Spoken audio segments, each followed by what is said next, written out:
제가 이렇게 현장에서 사람들을 만나다 보면 가장 많이 하는 질문이 뭐냐면 성경에 대한 여러 가지 의문을 갖고 있습니다. 과연 성경을 믿을 수 있는 거냐 이렇게 얘기를 하거든요. 그리고 또 성경을 읽다 보면 이 하나님의 말씀이라고 하는데 도저히 동의하기가 좀 어렵다 이렇게 하는 분들도 많이 있습니다.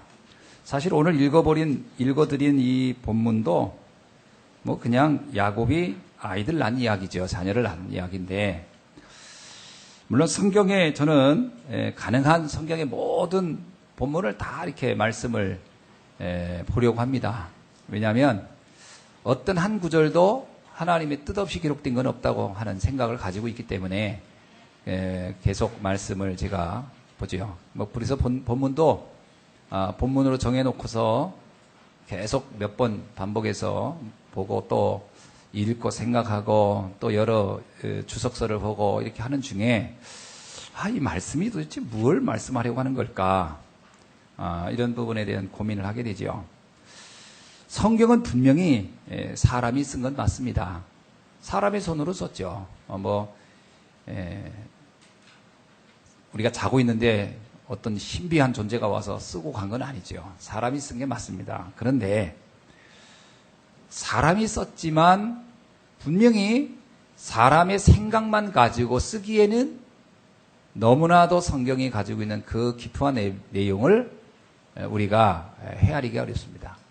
하나님의 감동으로 된 사람, 하나님의 감동을 받은 사람, 영적 세계를 눈을 뜬 사람을 통해 성경이 기록됐다라고 하는 것을 의심의 여지가 없다. 이렇게 말씀드릴 수 있습니다. 이사야서 34장 16절에는 이런 말씀이 있어요. 여호와의 입이 이를 명하셨고 그의 영이 이것들을 모으셨음이니라.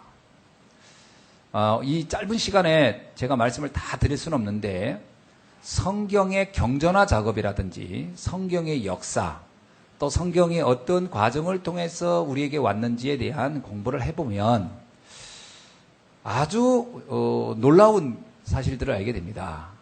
진짜 이거는 사람이 이렇게 우연히 또 노력해서 어떤 사람들이 의도해서 이렇게 쓸 수 있는 게 아니다. 그걸 보게 돼요. 이건 정말 알 수 없는 어떤 힘이 없이는 이런 성경의 내용이 기록될 수도 없지만 이게 우리의 손에 우리에게 지금까지 전달될 수도 없다라는 거죠. 또 놀라운 사실은요. 성경에 기록된 내용들이 완벽하게 성취됐다는 것이 더 놀랍습니다. 자, 예를 들어서 이사야서에 보면은 오실 메시아에 대한 예언이 있어요. 그분은 아주 초라하기 이를 데 없는 모양으로 올 것이며 그는 억울하게 도살장에 끌려가는 양처럼 끌려가서 죽임을 당할 것이고 그는 또 십자가에 달려서 죽을 것이고 또 부자의 묘시에 들어가는데 그건 자기 묘도 아닌 남의 묘에 들어가서 죽게 될 것이고 그리고 그는 다시 부활할 것이고 이런 기록들이 쭉 있어요. 그 기록은 예수님이 오시기 거의 1000년 전에 기록된 내용입니다. 자, 그렇다면 우리가 한번 생각해 봅시다. 이 기록이 일단 어떤 사람이 읽었다고 합시다. 이런 분이 메시아구나. 자, 그러면 그래 내가 메시아처럼 해야지. 그리고 자기가 태어난 장소 찾아가서 태어나고 또 그렇게 살다가 그것도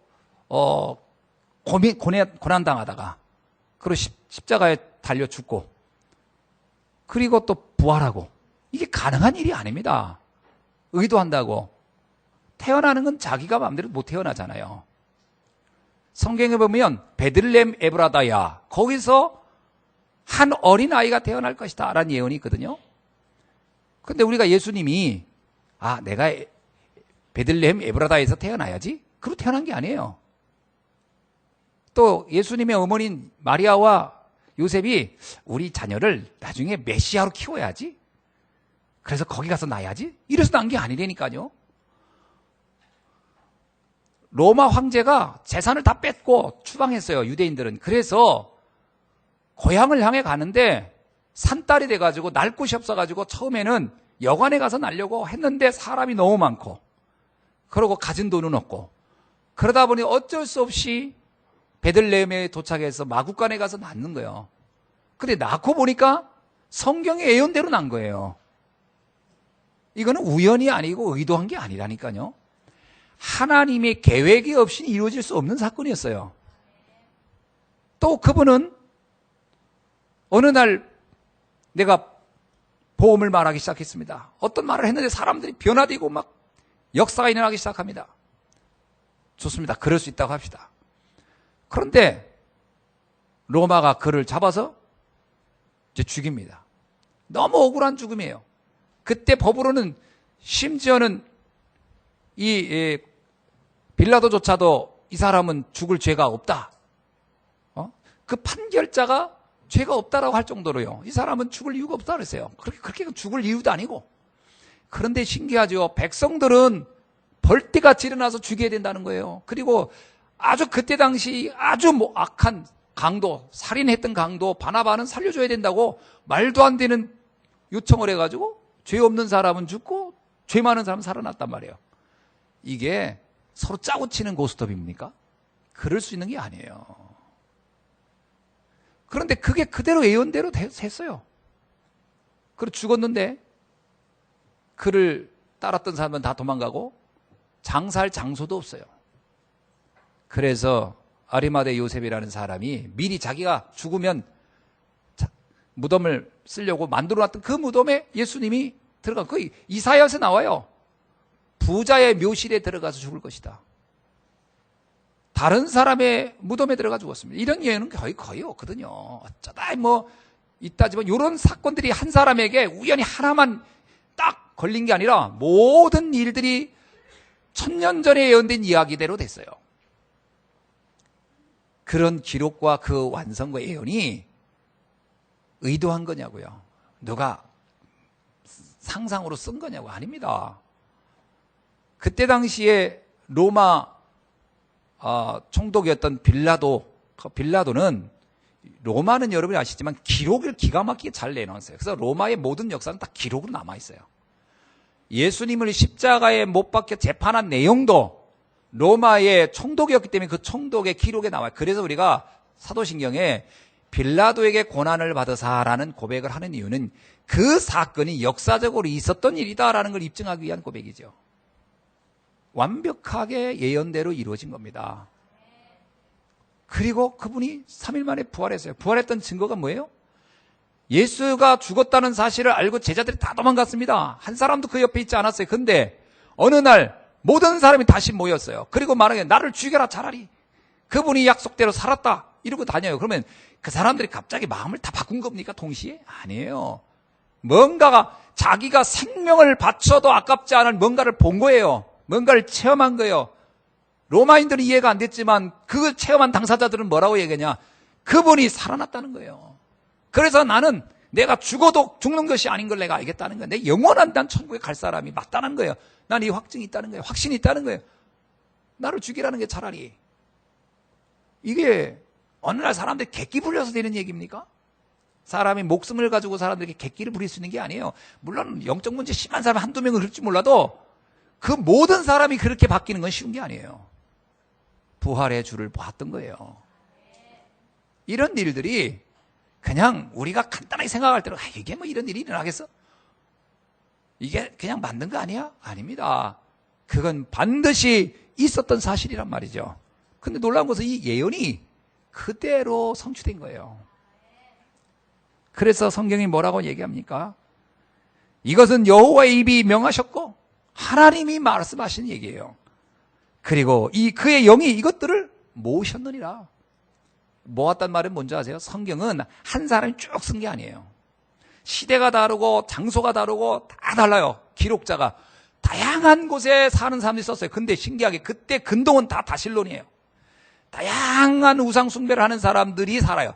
그들도 기록을 많이 남겼어요. 그런데 이상하게 성경이 모아진 내용들은 일관되게 유일한 하나님을 고백하고 있으며 그 내용의 모든 부분이 일관되게 일관성을 가지고 있어요. 이게 성서학자들이 성서의 경전 과정을 하면서 얘기하는 거예요. 이건 인간이 힘으로 할 수 있는 게 아니다. 루터가 성경 번역을 했습니다. 아시죠? 루터는 제가 좀 자세하게 다시 봤는데 10개월 동안 신약 성경을 다 번역을 했어요. 혼자 거의 미친 듯이 했죠. 근데 루터는 놀라운 것은 성경 구약 신약을 그는 라틴어로 다 암송한 사람이에요. 루터는 성경 66권을 다 암송해버린 사람이에요. 라틴어로. 그래서 그가 혼자 아무런 참고 서적을 가지고 있지 않고 히브리어와 헬라어 원어を가지고 바로 번역을 한 거예요. 그래서 성경을 루터가 성경을 완성시킨 겁니다. 루터가 그랬어요. 성경을 다 하고 나서 이야기를 했어요. 뭐라고 했냐? 이것은 오직 하나님의 은혜로 만든 것이다. 솔라 그라티아.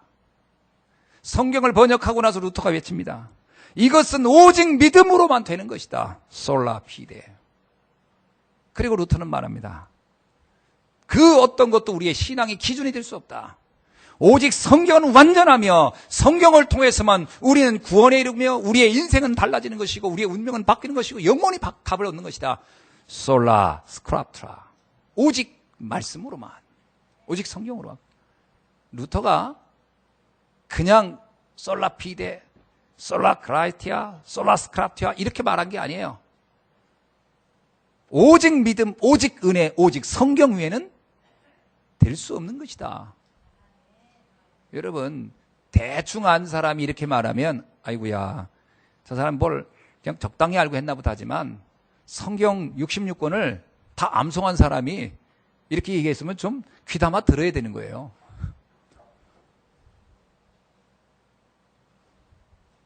그래서 성경 저 암송했다는 얘기를 그래서 읽으면서 이게 가능할까 의심됐는데 제가요, 아산에 있는 제 아는 목사님이 옛날에 성경 암송 모임 다녔는데 그분이 신약 성경 다 외웠었대요. 그리고 나보고 내가 한번 외워볼 테니까 들어볼래? 그러더라고요. 제가 외우는 거 보고요. 외울 수 있는 거구나. 여러분, 마태복음 5장 18절에 이런 말씀이 있어요. 율법의 1.1획도 결코 없어지지 아니하고 다 이루리라. 하나님의 말씀은 다 이루어진다는 거예요. 디모데후서 3장 16절에서 성경은 하나님의 감동으로 된 것이니라. 저는 믿습니다. 왜냐? 그냥 목사니까 믿는 게 아니고 저는 하나님의 말씀을 실제로 믿으면서 저에게 일어난 결과를 체험을 봤기 때문에 전 믿어요. 그 말씀을 전했을 때 일어난 응답을 봤기 때문에 전 믿어요. 하나님의 말씀은 히브리서의 말씀 그대로입니다. 살아있고 운동력 있는 거예요. 말씀은 죽어있는 글이 아니에요. 살아있는 말씀. 왜 살아있다고 할까요? 하나님은 세상을 말씀으로 창조했다 그렇게 나오죠. 또 요한복음 1장 1절은 말씀은 곧 하나님이시니라. 하나님 당신의 모든 것을 담아놓았기 때문에 말씀이 곧 하나님이라는 거예요. 그런데 그게 단지 글로 담겼냐 그게 아니에요. 능력도 나타나요. 그래서 말씀을 붙잡으라는 얘기를 하는 거예요. 말씀을 믿으라고 하는 거예요. 그러면 역사가 일어난다니까요. 이사야 40장 8절에 풀은 마르고 꽃은 시드나 우리 하나님 말씀은 영원히 서리라. 여러분이 정말 하나님 말씀을 정말로 믿으면 영원한 응답을 받게 될 줄로 믿습니다. 하나님 말씀은 크게 두 가지로 볼 수 있습니다. 하나는 기록된 말씀, 또 하나는 선포된 말씀이에요. 자, 기록된 말씀을 뭐라고 하죠? 이렇게 기록된 말씀을 로고스라고 합니다. 로고스. 하나님이 당신의 모든 계획을 이것에 담았다. 그래서 말씀을 성경책을 다른 말로 계시의 책 이렇게 합니다. 계시의 책은 뭐예요? 계시란 얘기는 하나님이 인간에게 나를 드러낸 거거든요. 우리가 다른 것을 통해서는 하나님을 알 수 없어요. 어떤 사람이 기도원에 가서 기도했더니 하나님을 봤습니다. 아닙니다. 귀신 본 거예요. 나는 기도했는데 음성이 아이고 환청을 들은 겁니다. 그렇게 역사하지 않아요. 착각하면 안 돼요. 하나님은 말씀을 통해서 당신을 나타내는 거예요. 말씀은 완전한 하나님의 계시의 책이에요. 이거를 성경을 갖게 뭐냐면 신학에서는 특별 계시다 이렇게 얘기해요. 계시는 두 가지를 얘기해요. 하나는 일반 계시가 있고 또 하나는 특별 계시가 있다. 그 신학적인 용어예요. 신학 공부를 하다 보면 그 얘기를 듣게 되는데 참 1학년 때 가면 제일 먼저 듣는 얘기가 그 얘기야. 그럼 일반 계시는 뭐냐? 자연을 통하여 창조주를 인식하는 거. 이걸 일반 계시라고 해요. 이 자연의 이 오묘한 질서를 봐라. 이게 우연히 이게 그냥 우주가 폭발했더니 이렇게 됐다는 게 말이 되는 얘기냐? 여러분 뭔가를 폭발시켰더니 거기에 아름다운 꽃이 핍니까? 있던 꽃이 다 사라지는 것이지? 그건 있을 수 없는 얘기예요. 창조주의 설계가 없이는 안 되는 거예요. 그래서 이 자연을 통해서 하나님을 인식하는 것은 일반 계시라고 합니다. 아, 신이 있겠구나. 여러분 생각하세요. 어떤 분이 그런 얘기가 돼. 우리가 먹는 물은 공룡의 소변이라고. 왜 그런지 아세요? 지구상에 있는 모든 물은 사라지지 않아요. 순환합니다. 그것이 에너지 보존 법칙이에요. 모든 건 순환하는 겁니다. 없어지잖아요. 여러분, 우리 물이 우주선 타고 간 사람이 갖다 버리고 온 건 그것만 없어지지, 지구상에 있는 물은 증발돼서 없어지지 않습니다. 다시 비가 되어 내려오고 순환하는 거예요. 그래서 뭐냐, 그 옛날에 공룡이 소변 넣은 것이 다 섞였기 때문에 우리가 먹는 물은 공룡의 소변이라고 봐도 크게 틀리지 않는다. 뭐 이런 표현까지 해요. 그게 무슨 얘기냐면 그 얘기를 할 이유는 모든 건 순환한다는 뜻을 얘기하는 거예요. 없어지지 않는 겁니다. 신기하죠? 공기는요. 공기도 사실 사라지는 게 아닙니다. 이 지구 안에는요, 하나님이 보이지 않는 거대한 보호막을 쌓아가지고 그 안에 다 존재하게, 그거를 과학자들이 찾아내서 에너지 불변의 법칙, 에너지가 순환, 연력학 제2 법칙이에요. 모든 에너지는 순환한다. 그 물리학에서 나오는 얘기예요. 그런 걸 보면요, 창조주가 있구나, 이렇게 아는 거는 일반적인 계시예요. 특별 계시가 있어요. 이건 하나님을 직접 알 수 있는 거라는 거예요. 특별한 계시. 그 첫 번째가 성경입니다.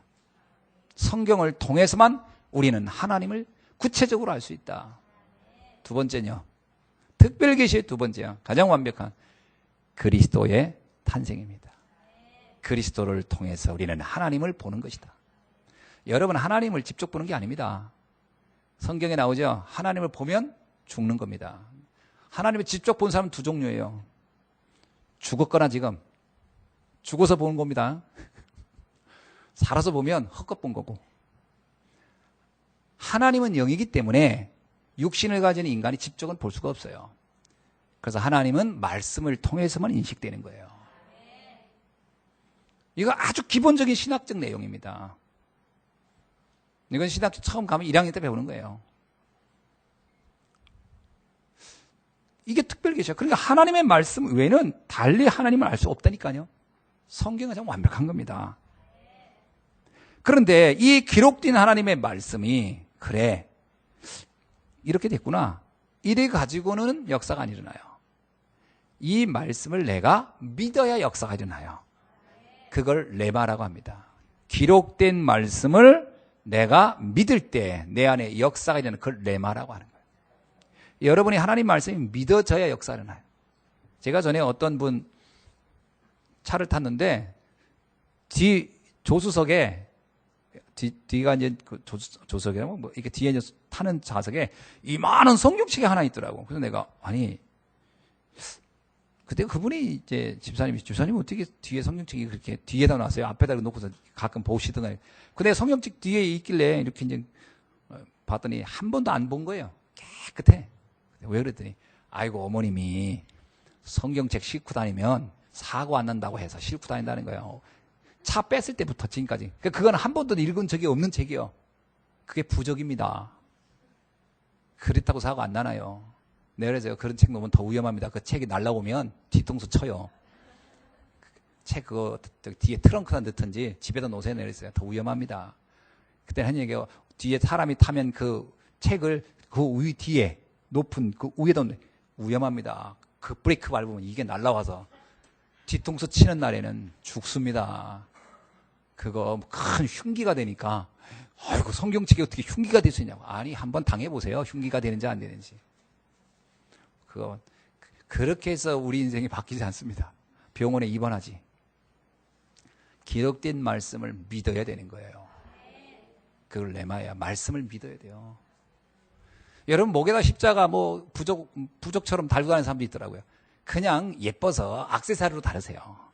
뭘 목에다 걸었더니 행운이 온다. 아이고, 아닙니다. 잘못하면 숨 쉬는데 불편해져요.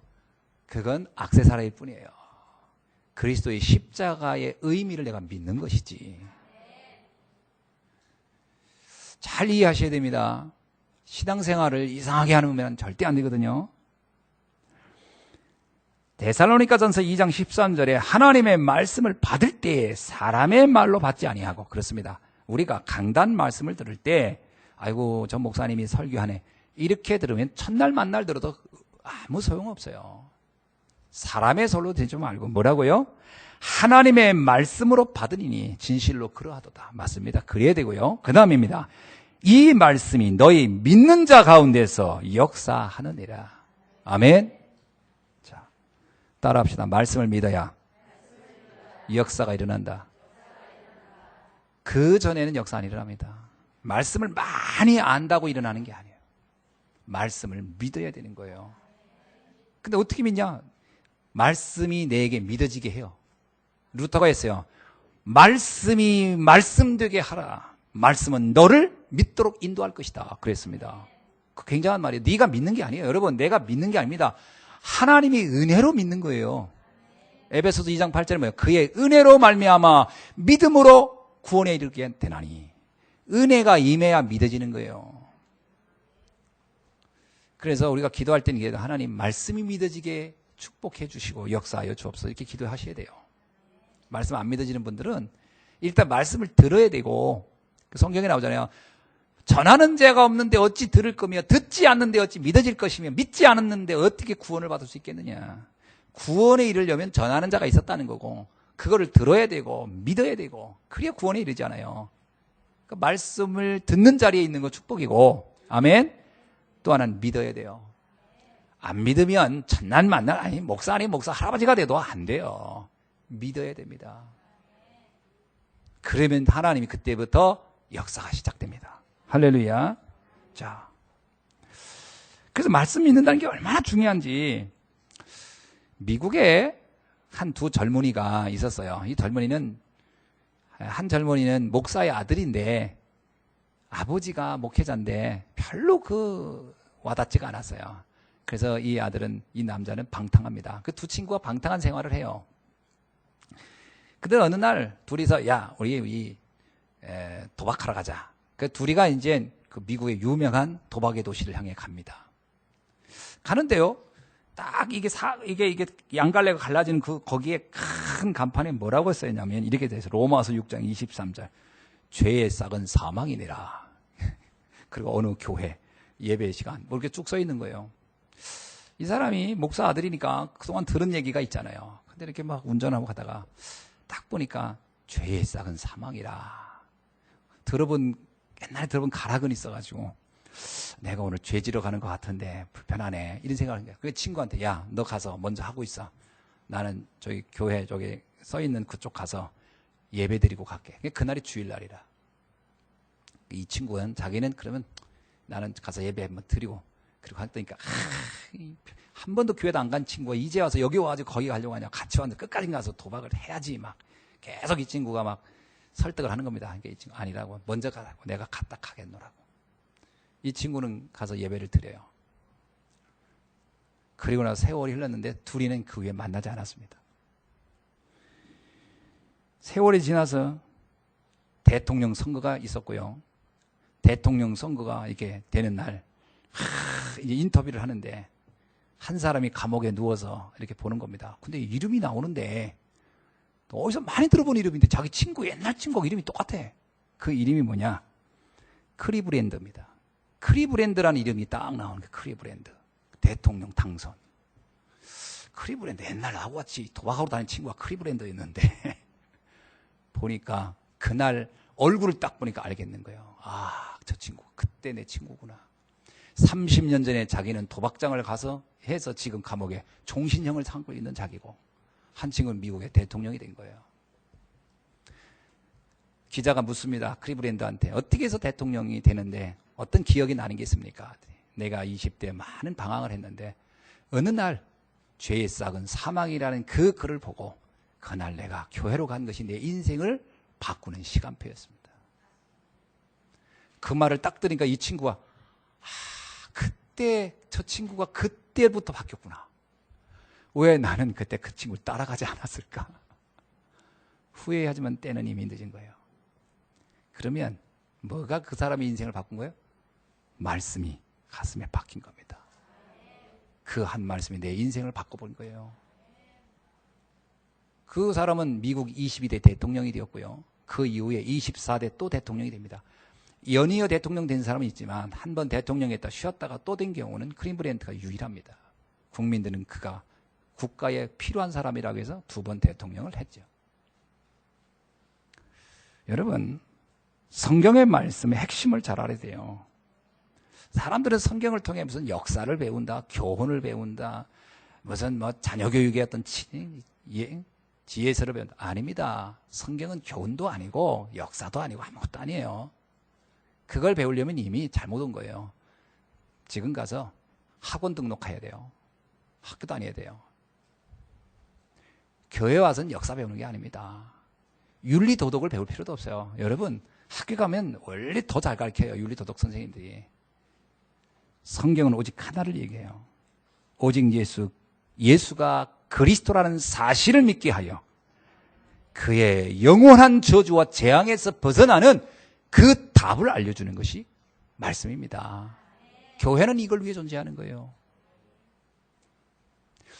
여러분, 우리가 병원을 왜 갑니까? 병원에 가서 친절한 간호사를 만나서 마음이 위로받으려고 합니까? 아니잖아요. 의사 만나가지고 무슨 상담하고 오려고 갑니까? 아니잖아요. 우리의 병 고치러 가는 거 아닙니까?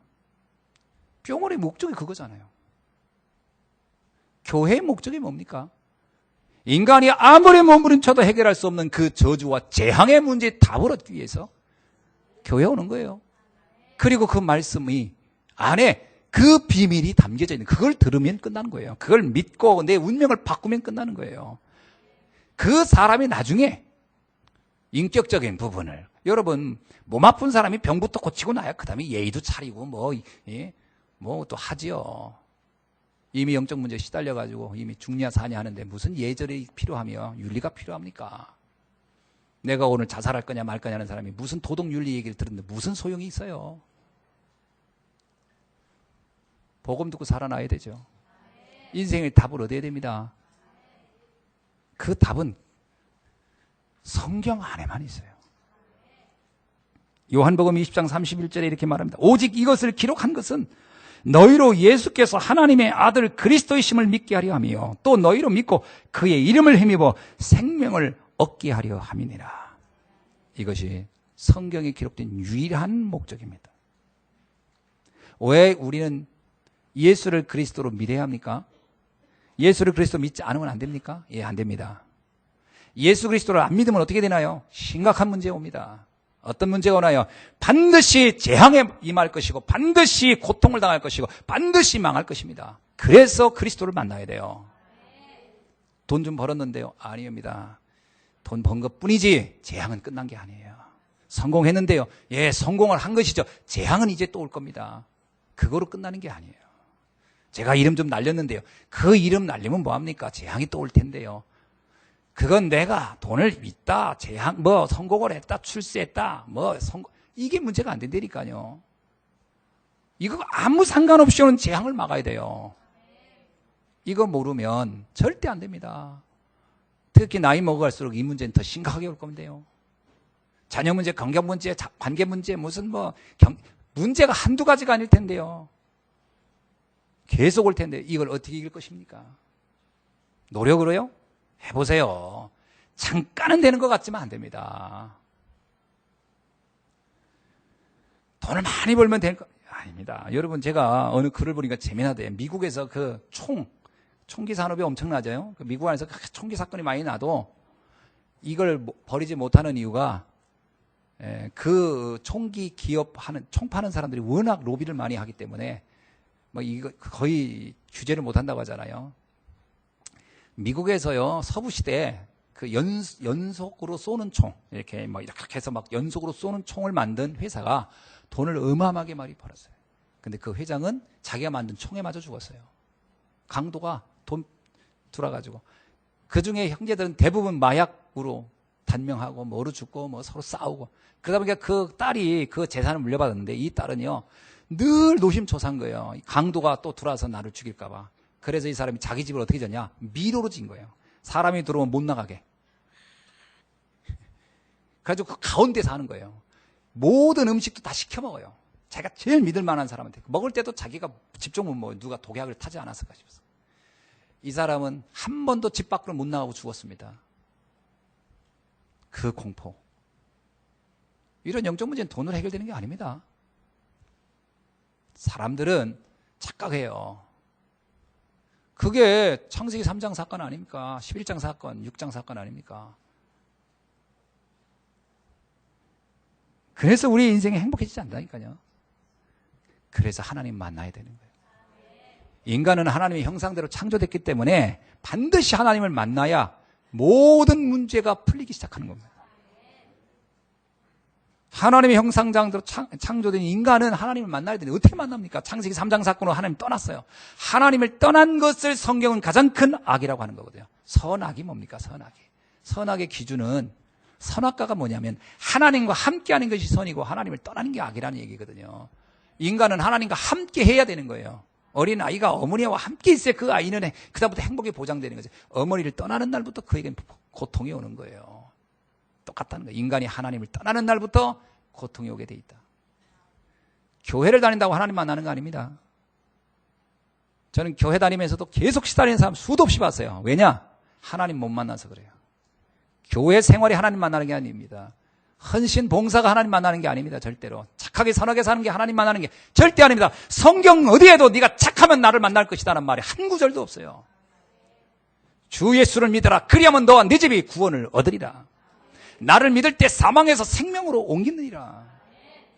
영접하는 자 그의 이름을 믿는 자들이 하나님의 자녀가 되는 권세를 주셨느니라. 마음으로 믿어 의에 이르고 입으로 시인하여 구원에 이르느니라.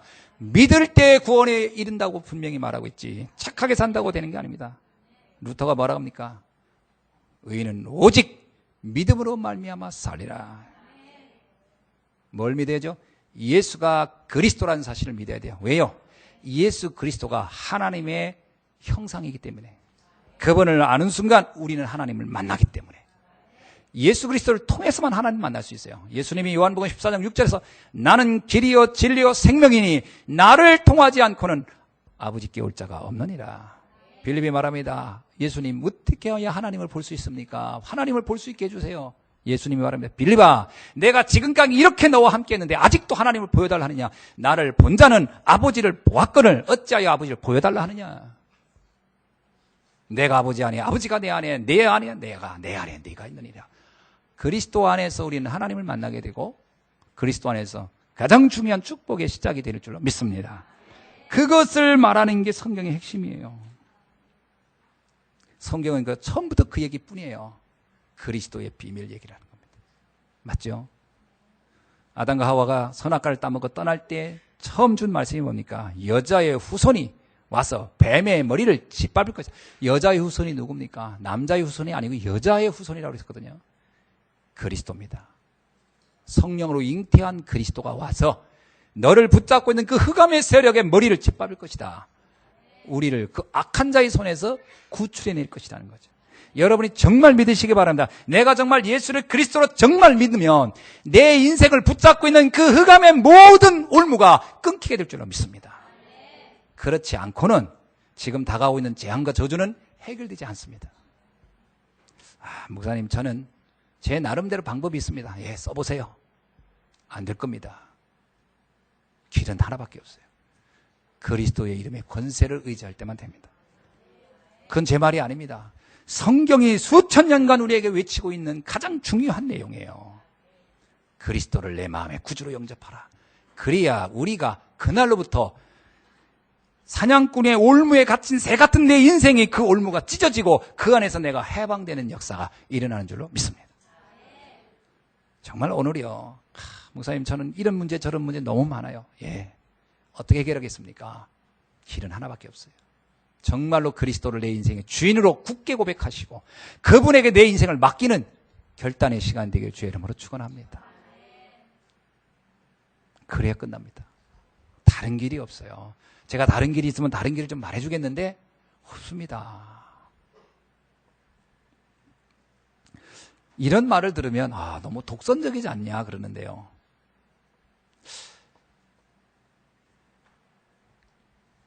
유일한 말을, 유일한 방법을 얘기하는데 그걸 독선이라고 한다면 그건 해석을 잘못하는 거죠. 독선이 아닙니다. 유일한 것이죠. 이건 독선이 아닙니다. 제가 좀 강하게 얘기한다고 해서 독선입니까? 아니에요. 좀 부드럽게 할 수도 있어요. 그런데 여러분이 좀 집중해서 듣기를 바라서 제가 목소리에 힘을 줄 뿐이지 부드럽게도 할 수 있습니다. 그리스도 외에는 답이 없어요. 그래야 내 인생은 바뀝니다. 옆 사람한테 인사합시다. 그리스도의 비밀을 누립시다. 아멘. 사실은요, 그리스도의 비밀을 누리는 것이 가장 쉬운 신앙생활이에요. 저 여러분에게 행위를 얘기하면 그것만큼 어려운 게 없을 거요. 지금부터 조금 더 실수하지 말고 완벽하게 사십시오. 그러면 천국에 갈 겁니다. 그러면 그게 더 힘들지 않아요? 그거 어떻게 이렇게 살겠어요? 그거. 조금 더 잘못 없이 완벽하게 의롭게 사십시오. 그러면 천국 갈 겁니다. 그거 가능하겠어요? 그래서 은혜인 겁니다. 믿음으로 구원받는 게 은혜인 거예요. 아멘이죠? 자, 이와 같은 영적인 비밀을 알게 한 사람들, 이걸 안 사람이 있어요. 그게 아브라함, 이삭, 야곱 이런 사람입니다. 이들에게 하나님이 이 비밀을 알려준 거예요. 만약에 이 비밀을 우리가 알았다 그럼 여러분도 아브라함의 자손이 되는 거예요. 아멘. 성경에서 나오잖아요. 너희가 아브라함의 자손이니라. 혈연적인 의미를 얘기하는 게 아니에요. 요 비밀을 알아야 되는 거예요. 왜 아브라함의 하나님, 이삭의 하나님, 야곱의 하나님이라 하냐? 이들이 바로 이러한 영적 비밀을 알았다는 거예요. 오늘 나의 하나님이 이 비밀을 알게 한 줄로 믿습니다. 그러니까 여러분이 아브라함의 자손이 된 거예요. 새 이스라엘이란 말도 그래서 쓰는 거예요. 이 비밀을 아는 순간. 자, 이렇게 이 비밀을 안 이 사람을 통해서 하나님은 어떤 일을 주시죠? 이 비밀을 또 다른 사람에게 전하라고요. 그게 바로 우리의 사명이며 그걸 하는 사람을 전도자라고 하는 거죠.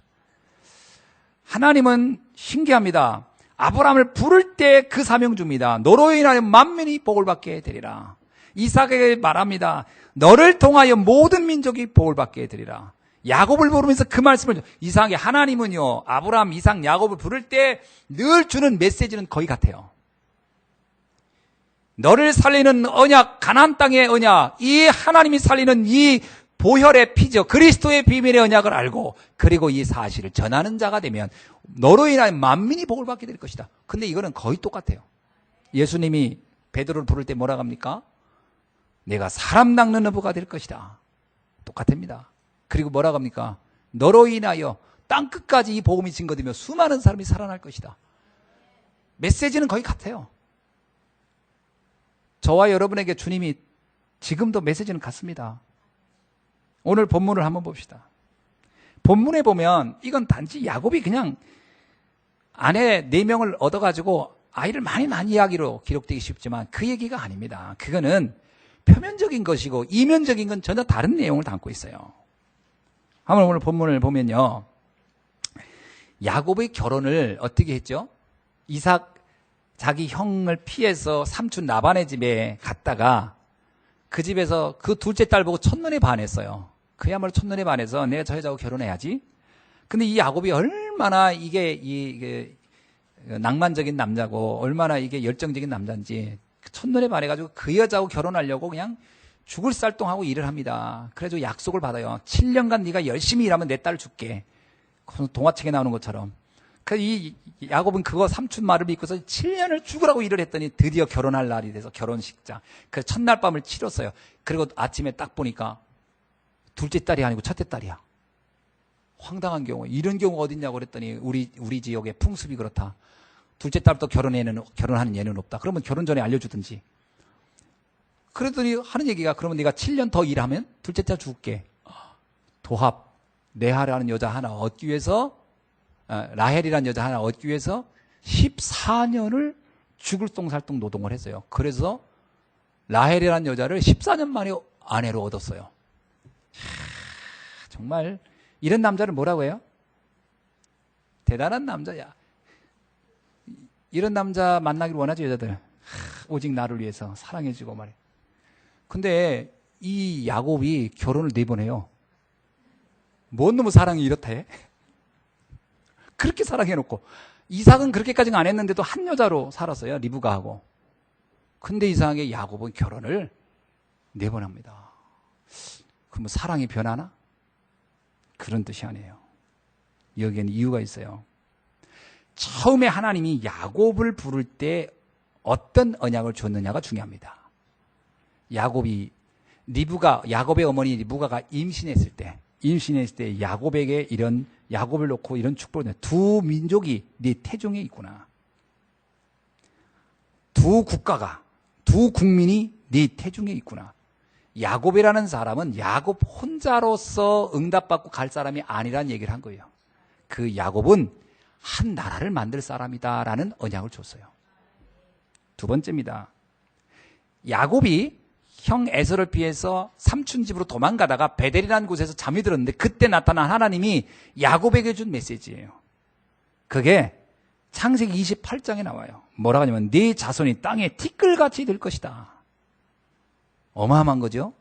티끌은 셀 수가 없잖아요. 엄청난 자손을 줄 것이다. 두 번째, 땅의 모든 족속이 너와 네 자손으로 말미암아 복을 받으리라. 더 놀라운 축복을 또 줍니다. 나중에요. 창세기 32장 28절에 네 이름을 다시는 야곱이라 부르지 말고 이스라엘이라 하리라. 하나님과 겨루어 이긴 자라. 이 정도 언약이 아니에요. 그 다음에 또 언약을 주는데 무슨 언약을 주냐. 창세기 35장 11장에 있는 말씀을 줍니다. 어떤 약속을 주냐. 하나님이 그에게 이르시되 나는 전능한 하나님이라 생육하고 번성하라. 한 백성과 백성들의 총회가 내게서 나오니 왕들이 내 허리에서 나오리라. 이게 뭐냐면 너에게 많은 백성이 나오고 많은 국민이 생기고 너로 인하여 왕들이 나올 것이다. 한 나라를 만든다고 하는 언약을 준 거예요. 이게 야곱이 받은 언약입니다. 야곱이 이 말을 어떻게 들었을까요? 얼핏 들었어요? 아니요. 이 말을 믿었어요. 하나님은 나를 통하여 한 나라를 이루겠구나. 이걸 언약으로 꽉 잡았어요. 메시지를 잡는 게 중요합니다. 많은 사람이 성경의 말씀을 듣지만 안 믿고 안 잡아요. 절대 안 믿고 안 잡아요. 대충 듣습니다. 야곱은 이걸 잡았어요. 내게 이루어지겠구나. 어느 정도 이걸 알았어요. 아버지 이삭은 어떤 사람이죠? 아버지 이삭은요, 아버지의 사랑을 넘어서는 세계가 있다는 걸 알았어요. 아브람이 자기를 100세에 나고 얼마나 이쁩니까? 말도 못하게 이뻐했는데 어느 날 하나님의 언약 앞에서 자기를, 그렇게 사랑하는 자기를 죽이려고 하기까지 하는, 인간의 이성으로는 이해할 수 없는 세계에 어떤 비밀이 있음을 알았어요. 그게 이삭이 가지고 있었던, 이삭이 그때 알은 거예요. 하나님의 언약은 나의 생명보다도 귀하다. 하나님의 언약은 아들을 사랑하는 사랑을 뛰어넘는 세계의 힘이다. 무슨 얘기인지 이해하십니까? 이 말이? 아브라함이 이삭 하나를 사랑하는 것 가지고 뭐가 이루어지는 게 아니고 하나님이 그 아브라함과 이삭을 통해 하실 그 위대한 아주 원대한 계획이 있어요. 그거를 위해서 내 자신이 생명이 바쳐져도 상관없다 할 만한 그 계획이 있다는 걸 아는 거예요. 자, 이 이야기를 이삭이 아들 야곱에게 말했겠어요? 안 했겠어요? 전 말했다고 봐요. 그런 세계가 있느니라. 어느 날 야곱이 레아를 만나서 너무 사랑합니다. 그러나 알아요. 이건 역시 언약을 이루는 위해서는 인간 사랑을 뛰어넘을 수 있는 것이다. 야곱이 라헬을 사랑하지 않은 게 아닙니다. 엄청 사랑한 거예요. 14년간 그렇게 노동할 정도. 그러나 하나님의 언약 앞에 인간 사랑을 뛰어넘을 수 있다는 것을 또 야곱은 알고 있었던 사람이에요. 오늘날 많은 사람들이요, 거의 육신적인 수준의 그 사랑에 매몰려 있고 거기에 잡혀 있어서 하나님의 위대한 역사 그 근처도 못 가고 끝나는 거예요. 다. 자식 사랑하지 말라는 얘기가 아닙니다. 그걸 뛰어넘을 수 있어요. 여자 사랑하지 말라는 말이 아닙니다. 그걸 뛰어넘을 수 있는 언약이 있어야 돼요. 그 사랑이 전부이라고 생각합니까? 저기 광고 카페도 나오대. 사랑은 변하는 거라고. 인간 사랑 별거 없습니다. 자식이 부모를 다 사랑할 거라고 생각합니까? 그거 변하잖아요. 또 부모는 자식을 그렇게 늘 사랑합니까? 그것도 변하는 거예요. 하나님의 사랑만 영원한 거예요. 하나님의 언약만 영원한 거예요. 그거를, 그 눈을 뜨기를 바랬던 거예요. 야곱이 그걸 알아들었어요. 여러분, 이걸 보는 눈이 있어야 됩니다.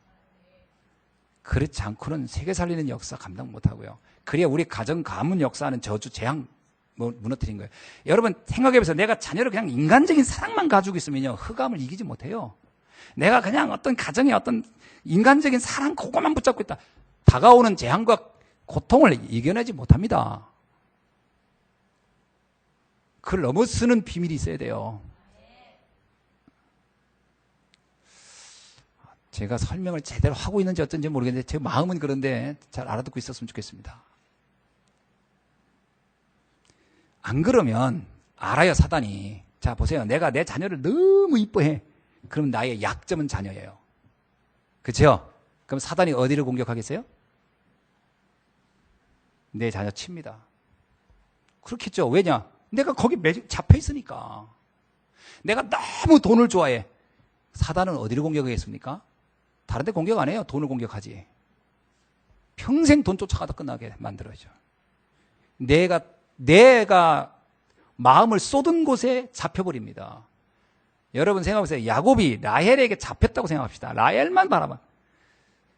세계보고만 꿈도 못 꾸고요. 사단에게 매일 아내 때문에 시달리다 갈 겁니다. 신기하게 라헬은요, 라헬에 대해서 사랑하는 것과 달리 매이지 않아요. 하나님의 언약을 이루는데 더 중요한 가치를 두고 가요. 그래야 하나님의 역사가 이루어지는 겁니다. 그 눈을 떠야 돼요. 이 말을 오해하지 않았으면 좋겠습니다. 이제부터 자녀 사랑도 하지 말고 부부의 사랑도 하지 말. 이 말입니까? 아니, 그걸 넘어서는 비밀을 붙잡으라는 거예요. 그래야 사단이 알아요. 공격해봐야 저 사람은 흔들리지 않겠구나. 그래야 내 자녀를 안 칩니다. 그래야 내 가정을 안 치고 내 돈을 안 쳐요. 요 비밀 없으면 사단은 공격할 겁니다. 여러분, 사단이 얼마나 영악한데요. 내가 어디에 마음을 담았는지, 어디에 집중하는지 사단은 귀신같이 알고 거기를 공격할 건데요.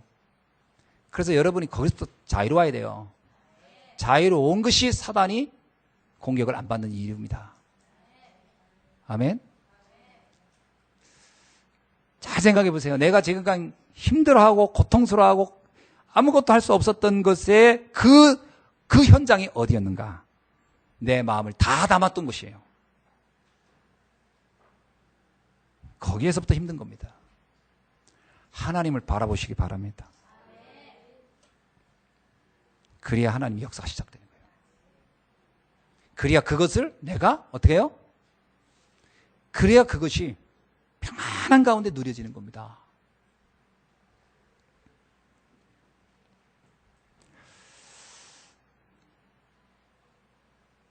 사실만 보면 어떻습니까? 여기 보면 이제 보세요.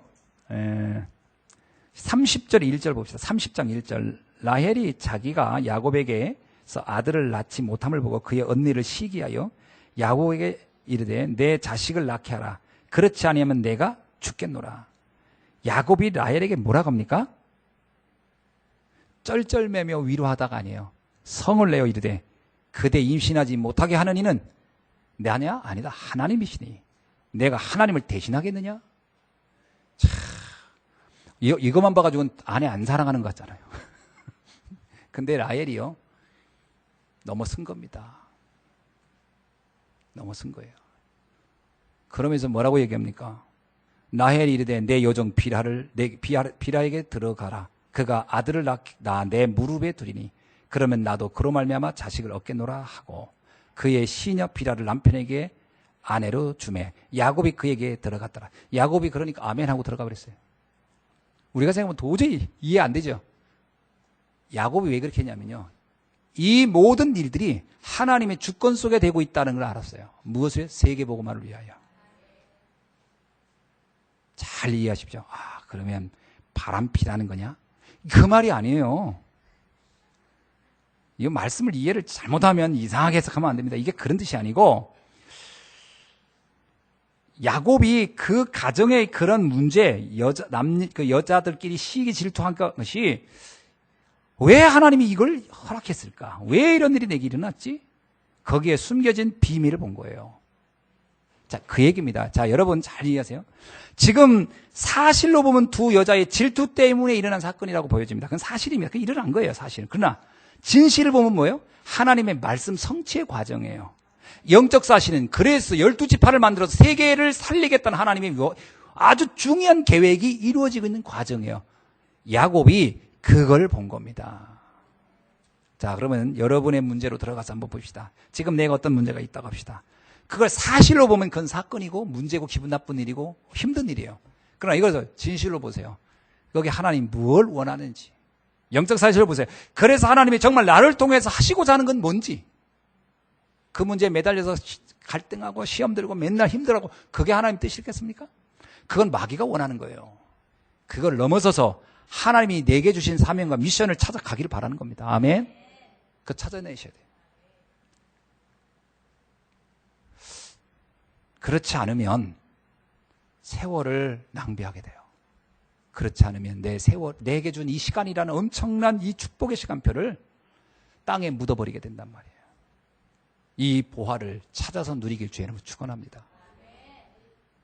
어떤 면에서는요, 여러분이 구원받은 하나님의 자녀가 맞다면 이런 말까지 해도 여러분이 오해 없이 들으세요. 여러분에게 일어난 어떤 사건이든 그건 다 축복이 될 것입니다. 어떤 사건이든. 로마서 8장 28절의 말씀을 기억하세요. 하나님을 사랑하는 자, 그 뜻대로 부르심을 입은 자들에겐 모든 것들이 합력하여 선하게 되느니라. 그 말씀을 이루어갈 것입니다. 여러분을 의심하지 마세요. 불신앙하지 마세요. 자칫 잘못하면 목사님 전 복음을 알겠는데 왜 이런 일이 계속 제게 일어납니까? 기다리세요. 그게 재앙이라는 근거가 없고 그것이 고통으로 끝날 거라는 보장된 게 아무것도 없어요. 하나님은 그걸 축복으로 바꾸실 겁니다. 여러분이 의심하지 아니하고 불신앙하지 않는다면 그렇게 될 것입니다. 아멘. 믿으세요. 우리의 모든 걸 주관하신 하나님. 어느 정도입니까? 우리의 생사를 주관하신 하나님. 욥이 그러잖아요. 욥에게 얼마나 많은 문제가 왔어요. 욥이 뭐라고 합니까? 그 문제가 왔는데 욥이 사실은요, 욥은 비참한 일에 겪은 거예요. 재산 다 날라갔죠. 자녀들 다 죽었지요. 정말 온몸에 다 종기가 나가지고 난리 났죠. 그럼 사실은 고통 속에 있는 거예요. 그러나 욥이 뭐라고 합니까? 내가 이것 때문에 하나님을 내가 원망하지 않겠노라. 어차피 나는 이 땅에 빈손으로 왔고 나는 빈손으로 갈 것이다. 그러면 하나님이 나를 통해 하려는 게 뭘까? 이걸 욥이 잡았어요. 얼마나 놀라운 응답을 받았습니까? 욥도 그에게 일어난 모든 일도 합력하여 선하게 됐는데 여러분에게 일어난 일들이 합력하여 선하게 되지 않으려는 법이 있습니까? 하나님의 말씀은 완벽한데 믿으시기 바랍니다. 아멘. 그래서 지금 내게 있는 어떤 문제도 그 문제 때문에 여러분 괴로워하거나 세월을 낭비하지 마시고 도리어 어쩌면 그 문제를 놓고 하나님의 계획을 보면 감사가 나올 겁니다. 누구처럼요? 요셉처럼. 요셉이 형들에게 말하잖아요. 형들이 나를 팔아 내가 애굽에 노예로 간 것이 내가 감옥에 가가지고 고생했던 이 모든 것들이 사실은 감사하다. 그때 형들이 나를 팔지 않았더라면 내가 어찌 이런 축복의 자리에 있었겠느냐. 하나님이 아시고 애굽을 살리려고 형들보다 앞서 나를 먼저 보내셨던 것으로 난 처음부터 알고 있었다. 얼마나 놀라운 일입니까? 이 언약을 붙잡는 여러분에게 주의 이름으로 축원합니다. 그래서 숨겨진 하나님의 계획을 여러분 찾기를 바랍니다. 이사야 55장 8절에 이런 말씀이 있어요. 내 생각이 너희의 생각과 다르며 내 길이 너희의 길과 다름이니 여호와의 말씀이니라. 하나님이 그러는 거예요. 내가 생각하는 거 너희들이 다 알 수 있겠느냐? 내가 계획한 길 너희들이 다 알 수 있겠냐? 그냥 말씀 믿고 따라와. 이 얘기예요, 사실은. 여러분, 모세에게 바로왕에게 가. 모세가 그걸 다 이해가 안 되는 거예요. 아니, 나같이 아무것도 없는 나보고, 이런 노인네 보고, 저 엄청난 강대국의 왕, 바로왕에게, 그 사람이 나한테 억감정 가지고 있는데, 거기를 가서 그들을 데리고 나오고, 이건 이해가 안 되는 거예요. 그러나 하나님이 하라는 거예요. 두 번째요. 이스라엘 백성 이끌고 가라 했는데 홍해로 가게 만들어요. 가라는 거예요. 하나님의 계획이 있는 거예요. 또 광야로 가라는 거예요. 계획이 있는 거예요. 아멘? 모세가 뭐 믿고 갔죠? 이거 믿고 간 겁니다.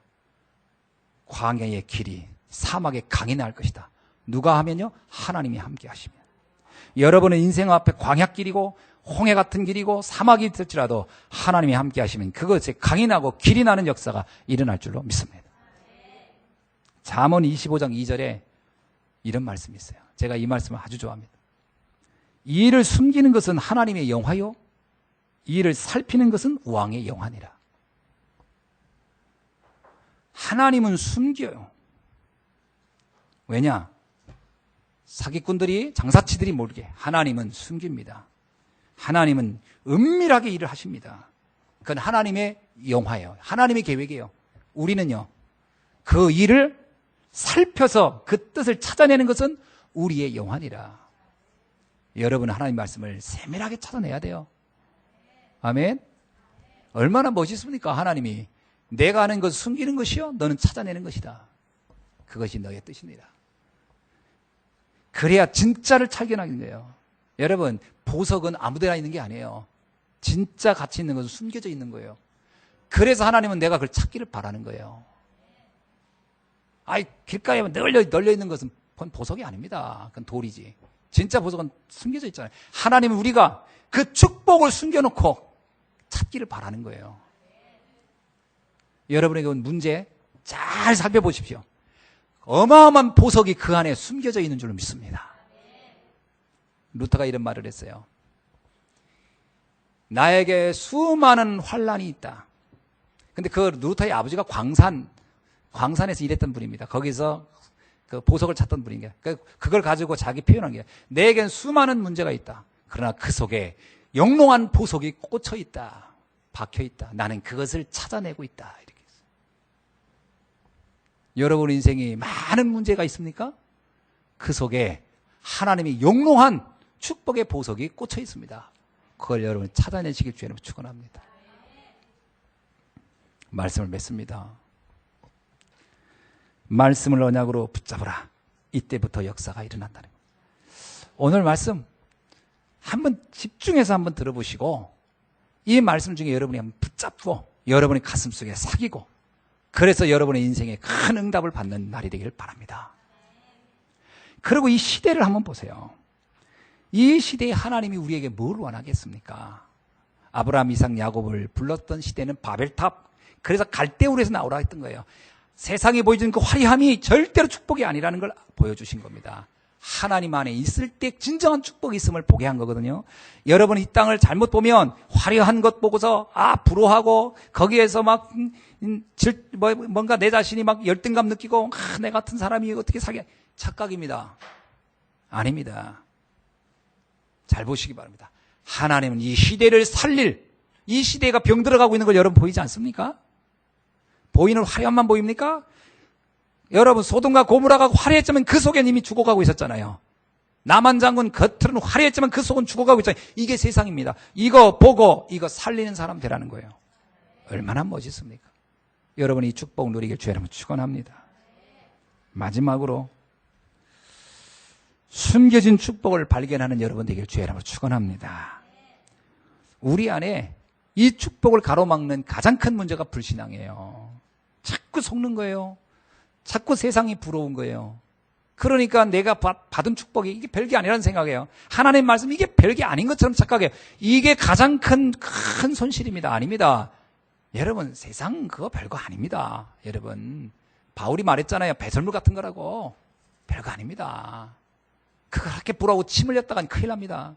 소돔과 고모라 보고 갔던 롯 무너졌잖아요. 아무것도 아닙니다. 그거 하나님이 함께하는 세계의 가치를 볼 수 있기를 주의 이름 축원합니다. 숨겨진 축복 찾으시기 바랍니다.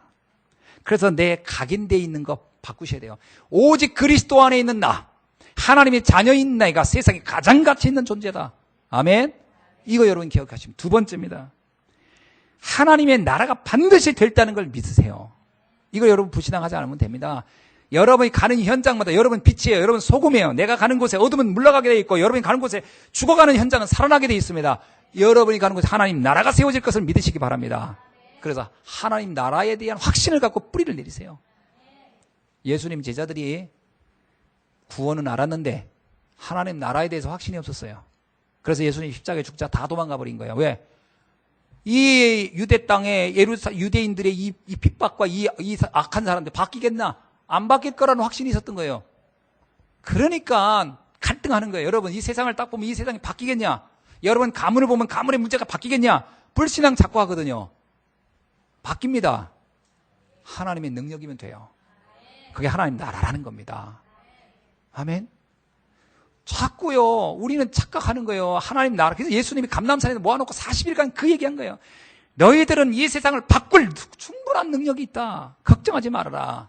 염려하지 말아라. 아무것도 염려하지 말고 너희 아버지께 간구하고 기도하라. 그러면 너희 마음과 생각을 지켜주시고 역사가 일어날 걸 보게 될 것이다. 아멘. 그 믿음 확신 갖기를 주님 축원합니다. 마지막입니다. 그렇다면 기도를 할 수 있었겠죠.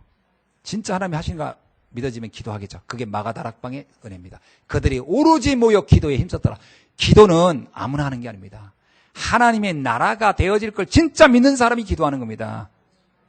기도가 안 된다고요? 기도가 안 되는 게 아닙니다. 하나님 나라가 안 믿어지는 거지. 그러니까 기도가 안 되는 겁니다. 믿어지면 기도하게 돼 있어요. 왜? 성령이 역사할 거니까요. 여러분 기도해 보세요. 어떻게 되는가? 에레미야 33장 3절에 이런 말씀이 있어요. 네가 기도하면 부르짖으면 네가 알지 못하는 크고 비밀한 일이 일어날 것이다. 여러분 생에 그런 일이 일어날 것입니다. 야곱이 그걸 알았어요. 야곱이 기도했습니다. 얍곡강에서 어떤 일이 일어났죠? 그가 알지 못한 크고 비밀한 일이 일어났어요. 아니 그를 통해서 이스라엘 민족이 일어났어요. 그를 통해 한 나라가 세워졌어요. 엄청난 일이 일어났습니다. 여러분은 지금 나는 아무것도 아닌 것 같지만 여러분이 이 언약 붙잡고 기도한다면 미래에 여러분을 통해서 어마어마한 역사들이 일어날 것을 확신합니다. 이렇게 물어볼 수 있어요. 목사님 그럼 여기 있는 사람 다 그 일어나면 어떡하냐? 상관없습니다. 아직도 이 세상은 넓고 할 일은 많아요. 일어날 기적은 많아야 되고 응답받을 일은 많아야 됩니다. 그 일에 주역으로 쓰임받기를 주님의 이름으로 축원합니다. 기도합니다. 하나님 감사합니다. 오늘 또 이 땅에서 우리를 통해서 하실 일들을 보게 해야 됩니다. 야곱이 보았던 그 언약 다시 한번 굳게 붙잡고 응답받게 하옵소서. 살아계신 주 예수 그리스도의 이름으로 기도하옵나이다. 아멘.